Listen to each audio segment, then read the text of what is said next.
This podcast is brought to you by CNN Plus. The world is evolving, and so is the way you explore stories. Discover live news, original films, series, and access to a library of on-demand favorites, all from CNN, the source you trust. Subscribe to CNN Plus today and get 50% off standard pricing for life. Stream all about it. Subscribe now at cnnplus.com. Cancel anytime. Limited time offer ends April 26th.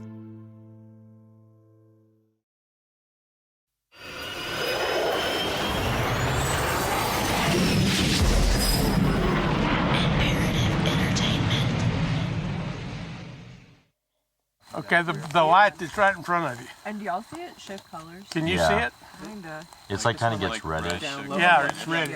Who wants to look at it in the binoculars? Me. Okay, there's binoculars. I'm standing in a moonlit pasture on a ranch outside of Marfa, Texas. It's nearly midnight in the middle of July. I'm squinting into the darkness, looking at, well, I'm not sure exactly what I'm looking at. Is that one up there on the far left? Nope, that's a car. Oh. Coming from Alpine. That's where you go over that railroad track on 67. That's Mike Shirley. He's giving me and a few friends his personal tour of the famous Marfa lights. For the uninitiated, folks have been observing strange glowing orbs in this area since the 1800s. Though there are theories ranging from the scientific to the supernatural, no one knows exactly what they are. These mystery lights are just one of the many features of this area of West Texas that makes it different. And we were sitting right here, and a week ago, one flew. I was sitting right by the front of my truck, and it flew right to us, to the front of my truck, went over the hood, went to the windshield, over the windshield, and then out the back, over the car that was parked behind us, and then it disappeared. If I'd have known it was coming, I could have whacked it with my cane. There's a lot more than strange lights that distinguish this region of West Texas, known as the Trans-Pecos or the Big Bend. It lies just to the south of the Permian Basin. And while much of the Permian is flat as a sheet cake, the Big Bend country is marked by striking mountain ranges that break up the horizon of big sky and grassy plains. The red cliffs of the Davis Mountains mark its northern boundary, while the thin brown ribbon of the Rio Grande forms its southern border with Mexico. And it's definitely moving. Well, whoa, it's like, dude, it's moving around. quite a bit. Wait, so that's not a car or a... No. And this right here, when Mike drove up, Do y'all see that? Yeah, this was really, really bright. What the Yeah. Okay, right there's a red one. Yeah, I saw red. That's what I saw. Okay, that one is that's the Big Daddy. That's the Big Daddy? That's Barbara. Wait, the Big Daddy named Barbara? Yeah. Okay, I mean, if a boy can be named Sue, why can't he be named Barbara? No, you're absolutely right. Like the Permian Basin, this region relies on the land for much of its economy. But they're not drilling for oil and gas here. The beauty and solitude is the draw. There's the hikers at Big Bend National Park, artists in Marfa, stargazers in Fort Davis, rodeo cowboys in Alpine, honeymooners in Marathon, adventurers in Terlingua, and hunters on the sprawling ranches scattered throughout this wide-open country.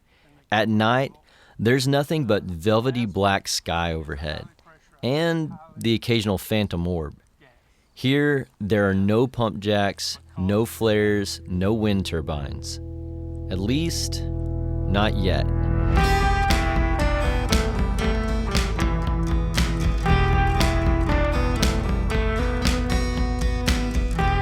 I'm Christian Wallace, and this is Boomtown. In our final episode, we spend some time exploring the rugged Big Bend region of far west Texas. Wildcatters have poked around for oil and gas in this area before, but the record-breaking production in the Permian Basin has pushed companies to explore areas further out.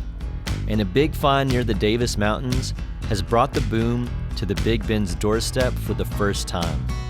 We talk with those who are grappling with how to make a living and still keep the beauty of the Big Bend intact. This is episode 11, The Last Frontier. So here's some horses for you to look at. Kind of got their winter coat on, don't they? They do, and like these particular 3 here are some older horses, so they're not going to quite look as pretty to the eye, but they have been helping me make a living for a long time. That's Craig Carter. He's introducing me to some of his horses that have been featured in films and TV. We're on his ranch deep in the heart of the Big Bend country, over 20 miles from the nearest small town. What are their names? This is Rico, and Rico is 29 years old. Wow. Retired. 29 years old. He was in the remake of The Alamo. Oh, cool. Lots of commercials. Cisco, that's Cisco, and he's probably been in 30 pictures. Wow. Craig Carter is a horseman, though he's hesitant to call himself that. For Craig and others like him, the term carries an almost spiritual heft, a title that has to be earned. But Craig is modest. He spent most of his 57 years making a living on horseback, and his skills have made him a sought-after animal wrangler for Hollywood productions. And then I got a bunch out here that were in 12 strong. As far as something recent, No Country for Old Men. Oh, the remake of The Magnificent Seven. Oh, yeah? Most of these were in that. Cool. We put together 250 head of horses for that show. It was absolutely crazy, mind-boggling.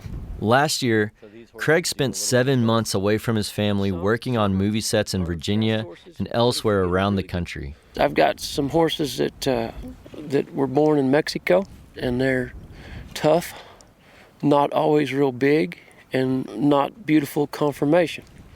Rico, on his best day, would be laughed out of a horse show in our great state of Texas. But when it comes to traversing this rough country, and I say pretty is as pretty does. When I shook Craig's hand the first time I met him earlier that morning, I noticed he had the same calloused hands as a roughneck. When we stepped inside his home to talk, he removed his sweat-stained silver belly hat and didn't put it back on till he stepped out later to pee off the front porch. Craig was raised in the Big Bend. His roots there run deep. His mom's side of the family were among the first white settlers in the region over a century ago, back when the region's population was largely made up of Mexican immigrants who worked the quicksilver mines. Craig's family settled in the basin of the Chisos Mountains, near the center of Big Bend National Park. The Carters ran the only horse riding outfit in the park. Craig took to the work even as a young boy. When he was 12 and faced with the prospect of spending 6 hours shuttling back and forth to the nearest middle school, he convinced his parents to let him homeschool so he could spend more time riding. So back then I was horseback every day. You know, the park is 1,100 square miles, so I felt like that was my backyard. And then we had the family history there, so I would go visit places that I'd heard stories about from uncles and aunts that knew my great-grandparents and stuff. Yeah, so the whole park is just phenomenal. There's some oases out in the desert that are not, a lot of them are not written about and known about, but just spectacular places. Based on the records his dad kept, Craig estimates he's ridden the South Rim Trail through the Chisos Mountains some 700 times. The Chisos Basin is like an island of mountains jutting up, surrounded by desert. It's undescribable. It's spectacular. The South Rim is 7,800 feet, and it breaks off, and you can see 112 miles of the Rio Grande making the Big Bend. On a clear day, they say you can see 260 miles in the distance. Our horse ride left from the Chisos Basin at about 5,000 feet, and the first 3.5 miles we climbed 1,800 feet. It's drastic. For a kid who loved riding horses and was fascinated by the Western novels of Louis L'Amour, the setting was practically heaven. The surrounding desert is one of the most ecologically diverse regions in North America. Craig would spot deer, mountain lions, black bears, coyotes, foxes, bobcats, and plenty of rattlesnakes.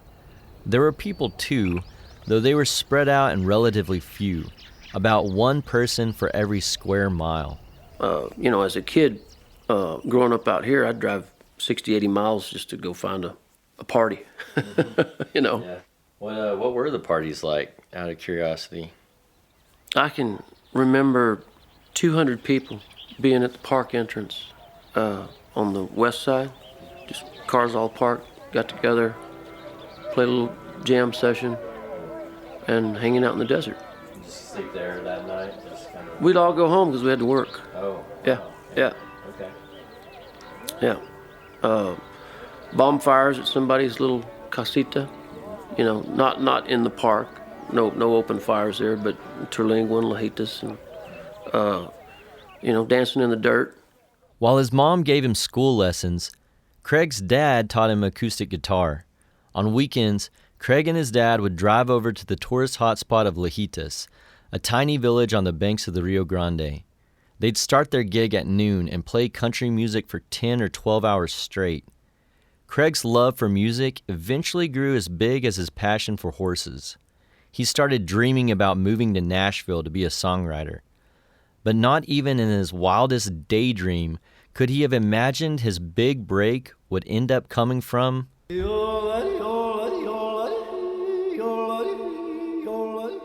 Switzerland. Yep. One day while working at the family's dude ranch, he met a Swiss country singer. He's like the George Strait of Europe. Wow, cool. What's his name? George Hug. H-U-G, yeah. Almost rolls off the tongue just like George Strait. Right.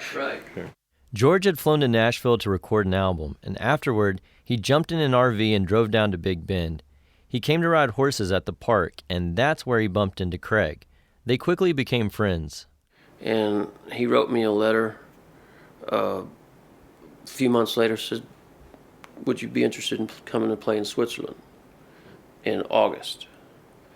And I wrote back so there would be no misunderstanding. I just wrote back, hi George, thank you, August, open. So about 75 trips later to Europe, I've had kind of a career over there. Cool. Craig did eventually move to Nashville to try his hand as a songwriter. The plan was to make some money so he could help his father, who was still leading trail rides in the park, buy their own piece of land in West Texas. In the mid-90s, after years of scraping their savings together, they finally managed to fulfill their dream of owning their own ranch. The name of the place when we came here was Burro Flaco, which means skinny donkey. And the creek that you crossed right before you turn, it comes through part of the northwest of on our property, is called Spring Creek. So we named the ranch Spring Creek, but I tell everybody it's still a little bit Flaco sometimes. Yeah, sure. Only a year and a half after they bought the place, Craig's father passed away suddenly. Money got tight. Craig was still living in Nashville at the time, but decided to return home. To make things work financially and keep the land, Craig had to get creative. In addition to his work as a touring musician, he acted in a couple small commercials. He quickly realized that there was a lot more work behind the camera than in front of it. He got his first gig as a horse wrangler on a movie called Dancer, Texas. He's been working on movie sets with animals ever since. They used to call him head wrangler. Now they're kind of gravitating to animal trainer, animal coordinator. But if I'm your animal coordinator and it's your show, I'm going to handle all the animals or all the reptiles or whatever. Wow. So even though I'm not a lion handler or don't work with bears, I know who to call to facilitate it for you, my boss. Craig has figured out a way to make it work, but like other landowners in the region, he still has to make tough decisions to keep afloat. Several years ago, he was approached by a major oil company looking to develop some leases on his land. And the way that developed is we would get a letter asking if we'd be interested in talking, and we said no thank you, not at this time. We didn't say no, don't contact us. Right. Left the door cracked. And they send you letters saying that they think they could lease for this amount, and it wasn't enough to make a difference. Right. Well, then all of a sudden it turned into enough to make a difference. So that's when we actually met with them and talked with them. Like I said, it never did develop and come to pass, but it's back to paying the bills. Right. In that regards, I don't judge people so harshly about what they might have on their place. Maybe they needed it at the time. Maybe they're not happy about the decision, but that's where I think Respect Big Bend can come in. Respect Big Bend is an initiative launched in 2019 with support from the Cynthia and George Mitchell Foundation. It was formed in part to give landowners access to research and legal support when they're approached by energy companies looking to develop on their land. Craig was approached by Respect Big Bend to join their stakeholders group. And so I was asked to come attend the meeting with this group and was honored to go listen. And my biggest positive thought about them doing this is that they're having the conversation. Where it leads and how it goes, it's going to be different situations for every situation that comes. But I just love the fact that they're having the conversation about the small towns, about the land, about how this might change that and what we could do, how we could be smart here. The idea behind Respect Big Bend came from Mary Lou Hastings. Hi, I'm Mary Lou Hastings. I'm the Vice President of Sustainability Programs at the Cynthia and George Mitchell Foundation in Austin, Texas. She's worked for the Mitchell family in various roles for 24 years. She started in the Woodlands, working on a sustainable communities project that George Mitchell funded along with the National Academy of Sciences. She met her husband, Mitch, while working there. Today, Mary Lou runs several programs at the Mitchell Foundation, which focus on topics ranging from clean energy to water conservation and sustainable education. But the Respect Big Bend initiative is closest to her heart. For one thing, Mary Lou is from West Texas. So I grew up in Midland. My dad was a petroleum engineer, and we also have a family ranch in the Panhandle. And I grew up driving up and down State Highway 385 with my dad and my mom, of course. And as you know, Highway 385 goes from the Big Bend way up north, but it runs near Odessa and right to our family ranch. Mary Lou and Mitch spent their honeymoon in Big Bend National Park, in one of the cabins nestled in the basin of the Chisos Mountains, where Craig Carter's family once ran their dude ranch. It was December 1998, and an epic ice storm swept through. The roads were closed and the power went out, so they had to hole up in their room for 4 days, eating by the light of a Coleman lantern. When we finally went down, we went to Santa Elena Canyon, that overlook on the east side. And my husband was an economist, and he studied water, but specifically he did a lot of work, and he was doing a lot of work at the time on the Rio Grande. He'd never seen the Rio Grande. He was from Kansas. And he did a lot of work in Latin America and Brazil, but he'd never been to the park before. So the one and only place I got to take him on our honeymoon was Santa Elena Canyon. Flanking both sides of the Rio Grande, the canyon is formed by sheer walls of pink and cream-colored limestone, rising up to 1,500 feet above the water. It's a place I know well. My friends and I have spent days paddling through Santa Elena Canyon. Above you, bighorn sheep scale the steep walls, and canyon wrens glide like paper airplanes. As you wind through the canyon, there are hidden, fern-filled valleys to explore, and when the river bends, the stony banks that have formed there make for ideal picnic or camping spots.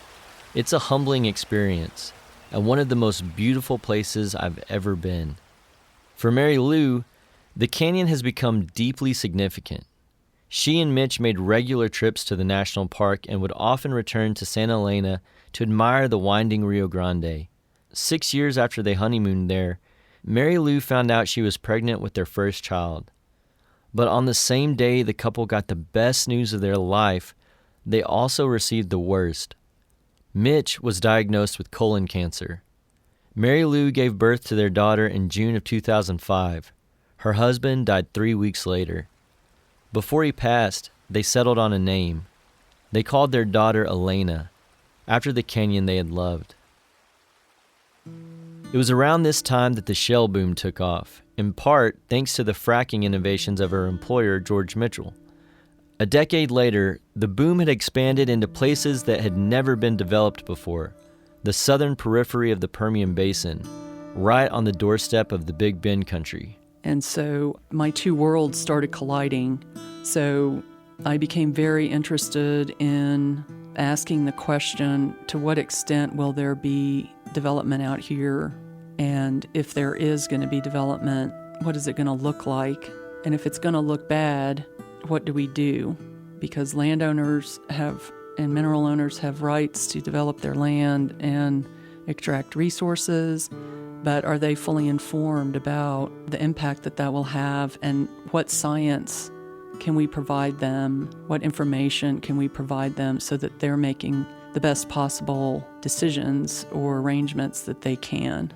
Texas is the only state in the country that produces oil and gas that does not have what we call any sort of surface damage protection for landowners. There are some requirements of things, but in general, when an oil and gas company is done with a piece of land, then there's no obligation to restore that piece of land. But when landowners decide to lease their land, they can negotiate with energy companies to develop the infrastructure in ways that will minimize damage to their property, and, when production has stopped, require them to restore the land. But even then, a place like the Chihuahuan Desert takes an extremely long time to heal. Mary Lou points out that the impact on the land isn't limited to oil and gas. Solar requires a lot of acreage to produce energy on a commercial scale. It's not just that they come out and put poles in the ground and put a solar panel on it. They scrape the ground and level it. They take out the vegetation.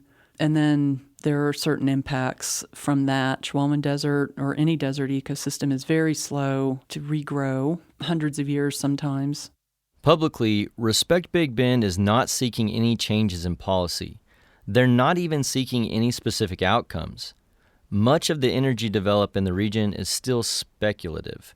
But based on the research the group has funded, West Texas is likely to be, quote, the most energy-intensive area in the world for decades to come. Mary Lou has seen the devastation in parts of the Permian, and she knows a similar cycle has played out with booms all over the world. I've lived through it. Many people have lived through it.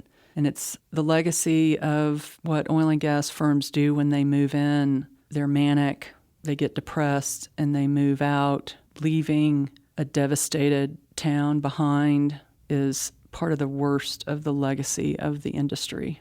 And they don't just do it here, they do it globally. Mary Lou is working hard to try and ensure that some of the mistakes she's seen in the Permian aren't repeated in the Trans-Pecos region. She's not really optimistic about the future. Well, I have a 14-year-old daughter, and I hold her tight and think, God help you. And I'm not a climate crisis person, but based on science, we're way behind the curve, and 30 years from now or 40 years from now or however many years isn't good enough. And I just don't think human nature is capable of that level of cooperation. I don't think we're smart enough to figure out the technology, and I don't think we have enough money to deploy it in 10 years. As someone who works on behalf of an organization that made its billions from fracking and natural gas, Mary Lou says that it's not their mission to stop energy from being developed in the region, but she does hope to at least protect certain beloved corners of the Big Bend. Every time I drive here, driving into the park, driving from the park to Terlingua, and then back at night with a full moon, it's mystical, it's haunting, it's majestic, it's not like any other place.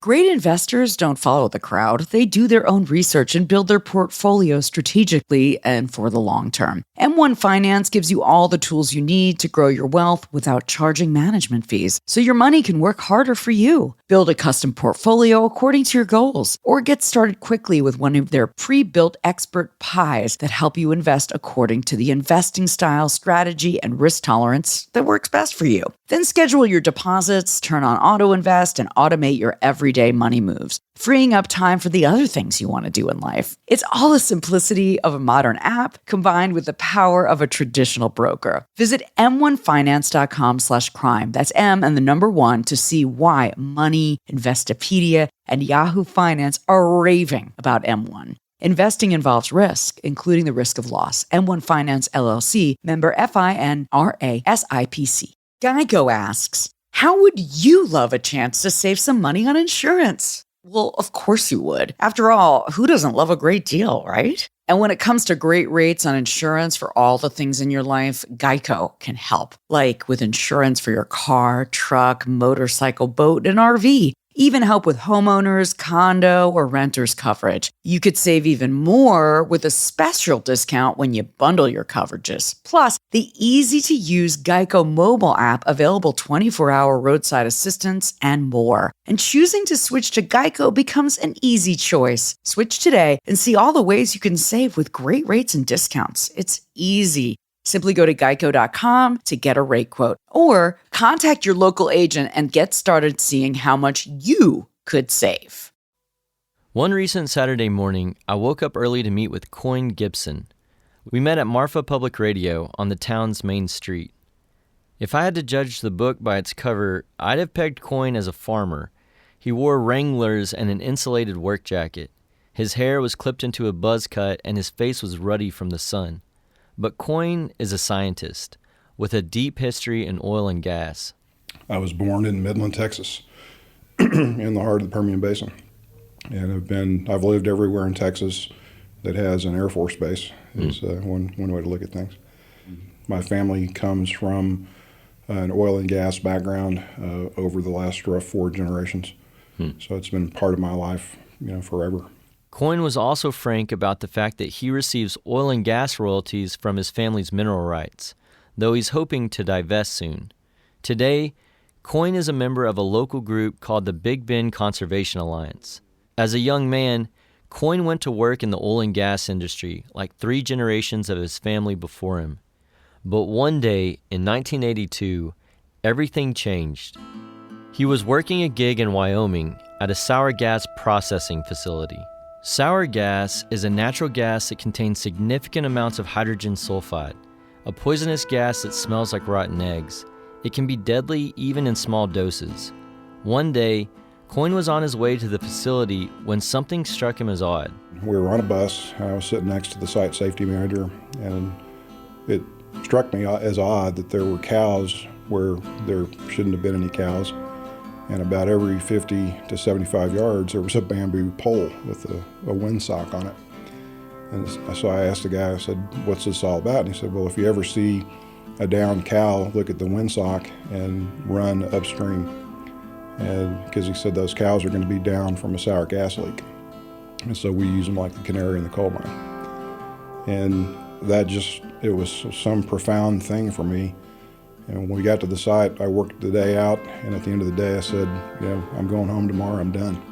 And I left the industry that day.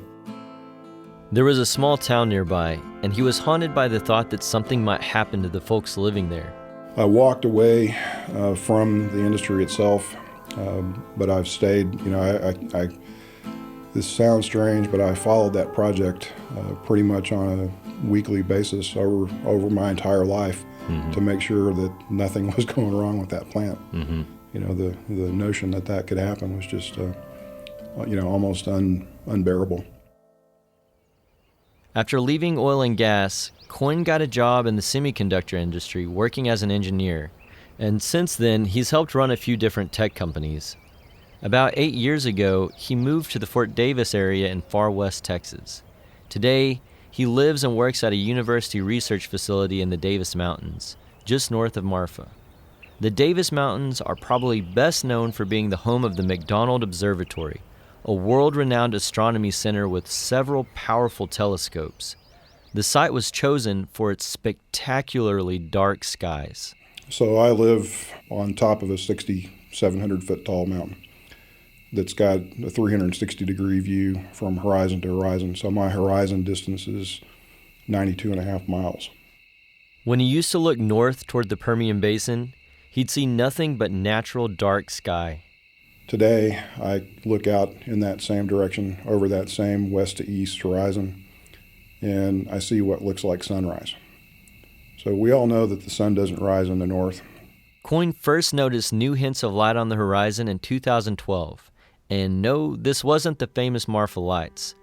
He was curious, so he started taking measurements of the sky's brightness. Then he dug deeper. And then I began to do research, and I found NOAA, the National Oceanographic and Atmospheric Agency, maintains a network of polar orbiting satellites that look down at the Earth. They have what's called VIIRS, an infrared imaging system on them. And so these are satellites in orbit. They look down at the ground, and they can see in the infrared, they can see flares. And so you can get a coordinate on the ground. You can spectrally analyze what's coming from the light from those flares, and you can tell the flare intensity, its temperature. You can tell if it's a flare as opposed to an exhaust stack from something else or a street light, so you can clearly identify what this is. While mapping and analyzing the data, he noticed a major uptick around 2014. The number of flares increased, as did their duration. Flares aren't allowed to burn for more than 10 consecutive days, but companies can apply for extensions. Coyne says that many exceeded the 10-day window. So I would actually drive out to some of these sites and photograph and video record them. And we would send them to certain company executives and say, this appears to be a flare operating at your pad site. Would you like to comment on that? And they would tell us things like, no, we're not flaring. You have the video evidence, you have the VIIRS night fire evidence, you have all the, here's a picture of your flare stack in operation. Oh, no, we're not flaring. That is maddening. And, we've had interesting encounters where I'm on the right-of-way of a public highway and to be accosted and threatened and told, you can't photograph this. And I know my rights under the law. And, but to have to be challenged by that and then to have someone deny that it's actually taking place with the evidence, right in front of them is pretty astonishing and very disingenuous. They have a right to make money and profit. I'm not denying that, but not necessarily at our expense. Coyne says that over 18 months, there was a 40% increase in sky brightness. The first time that I remember looking up at the night sky out here, I couldn't recognize a single constellation. The vast number of stars overwhelmed the sky, the city boy sky that I was, had been seeing most of my life. To look up and see the Milky Way stretch from horizon to horizon is a moving thing. To have a friend come out to visit and they look up and say, what are those clouds? And I say, those are not clouds, those are stars. That's a moving experience. To be, particularly at the new moon, to be out and the sounds that go with that night sky. So birds, there are all kinds of species that need that dark sky to thrive. To hear the coyotes howl, to hear the birds of prey that are operating at night. And as the sky gets brighter, one of the things I've noticed is a decrease in those kinds of natural sounds. Fewer sounds of crickets, fewer cicadas, fewer fireflies. The dark skies aren't the only part of Coyne's life that's been affected. Growing up in Midland, Coyne remembers visiting Balmorhea State Park, home of the world's largest spring-fed swimming pool. The place is beloved by Texans across the state. Going there for the first time, it almost seems like you're seeing a mirage. We all realize, I think, that we're living in a desert. We're in the middle of the Chihuahuan Desert. So the first thing was Balmorhea was this, beautiful oasis. I mean, I remember it being just, it takes my breath away to talk about it. That whole area, I drove it, as a kid. And what you would see was cotton, alfalfa, melons, beautiful irrigated cropland. And now it's a wasteland. There are flares burning at ground level. If you drive it at night, it looks like you're driving through Mordor. Despite this, Coyne is careful not to condemn the entire industry. As someone who's grown up here and worked in oil and gas, his concerns are nuanced. I don't want to paint with the broad brush that says that everybody that works in oil and gas is bad. People are doing the best they can. They've got a job. They're trying to feed their family, pay their mortgage, all that good stuff. And it's also not the case that we can just leave all of it in the ground. There are some products that we produce from hydrocarbons that are needed. And I'm not advocating, nor am I silly enough to claim that we don't need those things. So, it's not as if we can all make choices and just walk away from oil and gas today and everything is better tomorrow. Mm-hmm. That's ridiculous.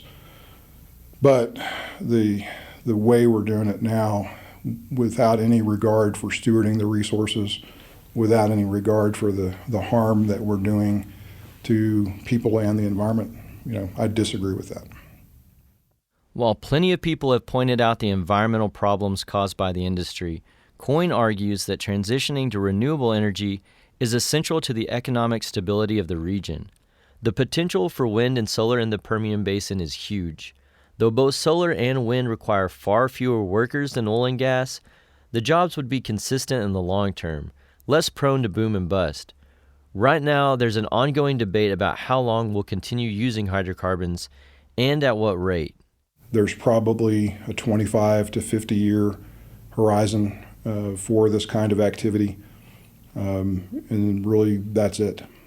And so, if from an investor perspective, if I were, early in my investing activity, would I be heavily invested in oil and gas despite big returns today? The answer is no, because there's an end to that. Coyne doesn't see development in the Trans-Pecos as inevitable. He's fighting every way he can. Coyne has focused a lot of his efforts on reforming eminent domain laws. In Texas, if an oil or gas company declares their pipeline is a, quote, public utility, companies can basically use eminent domain to take any land for their project, no matter how landowners feel. That's what happened in the Big Bend a few years ago when ranch land was seized to build a natural gas pipeline going from the Permian to Mexico. Coyne is lobbying the Texas state legislature to make changes. Do you see any political appetite for some of that reform? Is that building any steam, or are we still is it a pretty uphill battle? It's a pretty uphill battle. I had a conversation with somebody that I'm not going to name them, somebody I respect deeply. The conversation went something like, can you help us in the ledge? And the answer was, Coyne, that the one thing you can do to commit political suicide in Texas is oppose oil and gas. For Coyne, this fight is about more than protecting the beauty of far west Texas. So with a background in science, I'm terrified. Climate change is real. I have direct access to a continuous data set from one microclimate environment for the last 86 years. So, I can see that in the data. And we all ought to be terrified of, we're going to at some point reach a tipping point, and we may already have. And when we talk about the consequences of 700 million cubic feet a day of methane being burned and converted into CO2, and then no telling how much of that's vented directly to the atmosphere through other fugitive emissions, along with everything else that goes along with it. It's like we've set ourselves on fire and are somehow enjoying it. It's crazy. I asked Coyne where he gets the motivation to keep fighting despite the obstacles. I don't know exactly how to say this. It'll be ineloquent. If you come out here, you either love this place or you hate it. There's just something about it. There's something about the ground, the air, the sky, just, that you get it. And most people that are out here are not out here because they have to be. They're out here because they want to be. There's other places people could go. And most folks that I meet, they came here purposely. And they came here because, they love this place. The day after my conversation with Coyne, I headed north through the Davis Mountains toward the Permian Basin. As I neared Balmorhea, the familiar signs of the boom came into view. And by the time I hit Cayenosa, the horizon was strung on all sides with black smoke rising from flares. The sides of the roads were lined with shredded tires and oilfield trash. Sand haulers and rigs were packed onto the roads. I had hardly left the Big Bend, but it was like I was in a different world. I thought back to the song Craig played for me at his ranch. No, this ain't heaven. We're living in. You gotta watch out for troubles around every bend. Between the good and the bad, there's a very thin line. And you cross that border just to survive.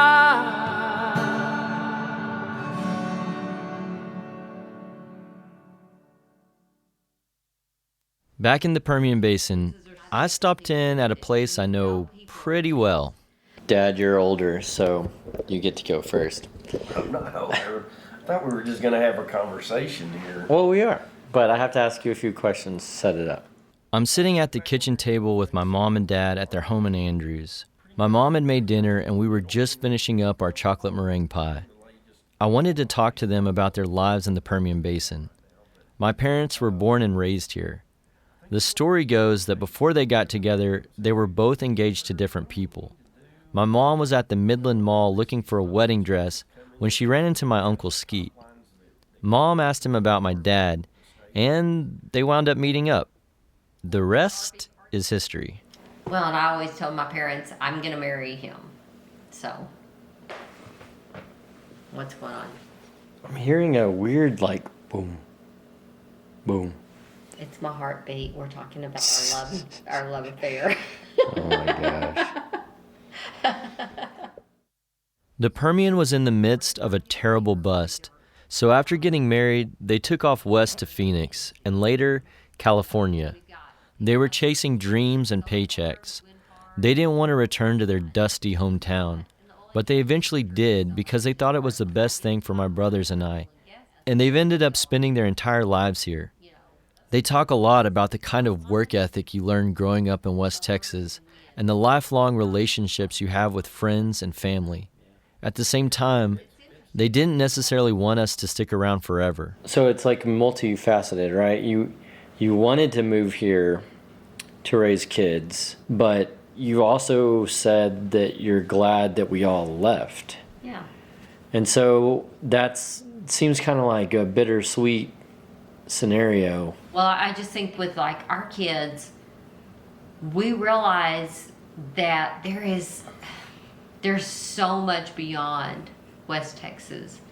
And of course, all of you guys are so artistic, and we saw that you had such desires and dreams and things that were so far beyond what you would ever be able to experience or really fulfill here, that you're right, it was very bittersweet.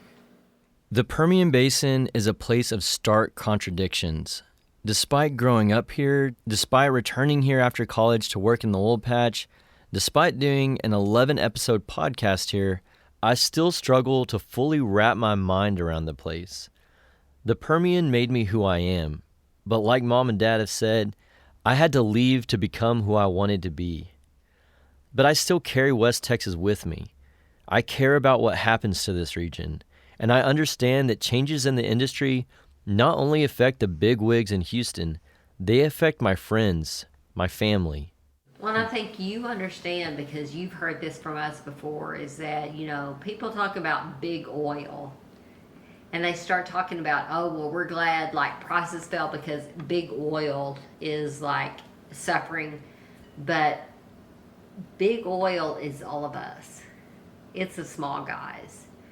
That's not what most people think of as big oil. And for us out here, that's what we think of as big oil. Yeah. We're the worker bees, and we get our cut. We get our cut. But at the same time, we've got to actually realize that, carbon fuels are not going to be here forever. That's not it's not forever. The sun is forever, the wind is forever. We'll never get away from those things. And so we've got to invest in those things. we really, really have got to come to a place where we're realistic and we're honest with each other, and we say, you know, we've got to marry all of these things. We've got the renewables, we've got petroleum energy, we've got all these things, and we've got to marry them, and we've got to be very systematic in how we move forward and find the best solution. My mom's way of thinking isn't all that unusual in the Permian. In all my time reporting out here, besides Coyne, I'm not sure I ever heard anyone use the phrase climate change. But I found that Permian folks are much more thoughtful about our energy future than most. It's easy to believe that our world should be powered by renewable energy, but people out here know our reliance on crude runs deep. So much of our daily lives are affected by oil, but they see it up close every day. What happens here affects the world both economically and environmentally, but Permian residents experience the consequences much more directly and to the extreme. But it is hard, you know, because we do own this home. We do own our property here, and we do plan to stay here, at least make this our home base for a very long time. And you do hope that there will be water, that the air quality will be good, that things will be okay, and that the economy will be good. Because if it's not, then everything that we've invested in is null. You know, this is where we are. It's where we've chosen to be, and where we've ended up, and I guess we'll live and die by it. So it's what it is. It is what it is. Never heard that one before. Not once, right? No. Is there anything else y'all want to add? Is there anything else you want to ask? How do I end this freaking podcast?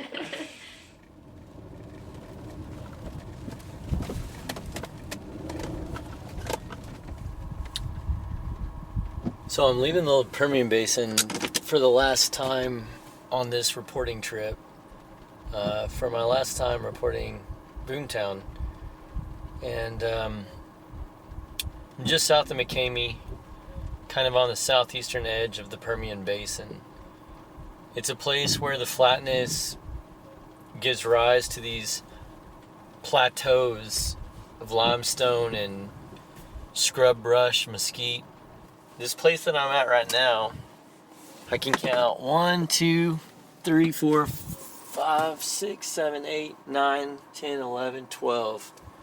12 pump jacks in about probably 100 yards radius. Alright.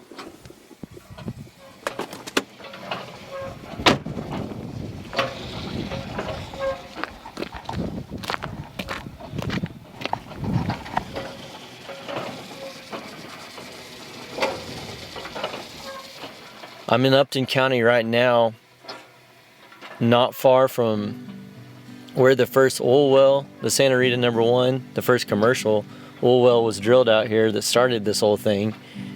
And also the same county where the Martinez men were killed in a blowout on their rig.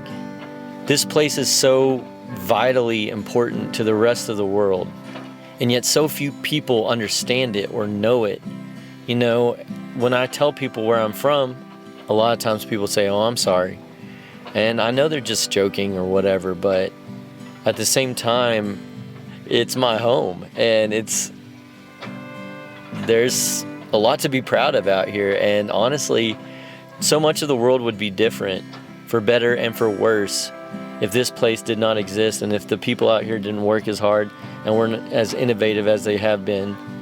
And there's a lot of complicated things, and in some ways I have more questions now, 8 months after we first started, really a year after we first started, than I did going in. You know, I feel even more conflicted in some ways. You know, it's kind of funny, I'm surrounded by all these pump jacks, But there's also windmills on the ridgeline all around me in every direction. But seeing these windmills turning on the horizon, watching these pump jacks bob up and down, I have to say it does give me a little bit of hope. And while there is a storm to the west and to the north bearing down on me right now, promising all kinds of bad weather, it's and I'm not even making this up for a good metaphor. There's a sunny sky ahead, and that's thankfully that's the direction I'm headed. I'll miss you, West Texas. Until next time, I'm Christian Wallace, and this was Boomtown.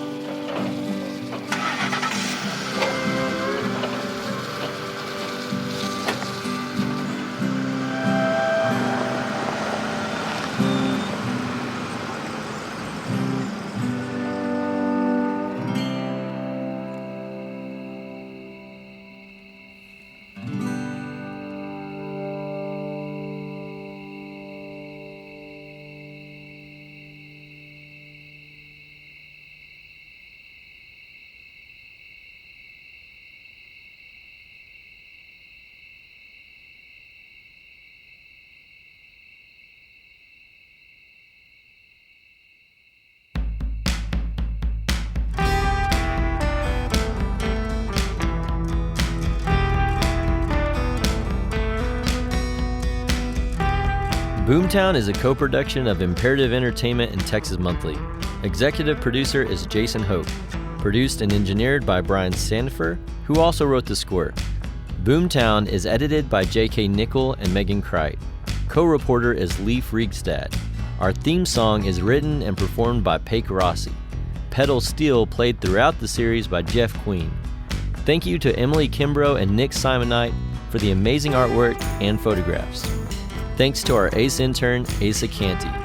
I'm your host and writer, Christian Wallace. Special thanks to all our partners, loved ones, children, and generally anyone who not only tolerated our schedules, but were our biggest cheerleaders over the past 8 months. This episode was made with help from the crew at Marfa Public Radio. Thanks to Mitch Borden for his work reporting and researching this episode. If you're outside of West Texas, you can follow them at marfapublicradio.org. Texas Monthly's parent company also owns interests in the midstream oil and gas industry, among other diversified investments.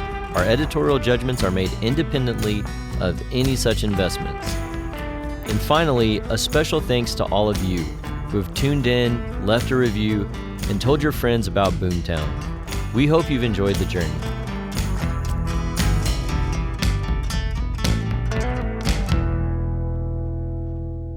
That night I went home. I got under the sink and I was looking and I had a gallon of vinegar under there. I was like, I went to the shower, dude. Just raw white vinegar. So anyway, I vinegarized and I was good the next day. I mean, I was just, everything healed up the next day. Like, stop. Vinegarized. Yeah.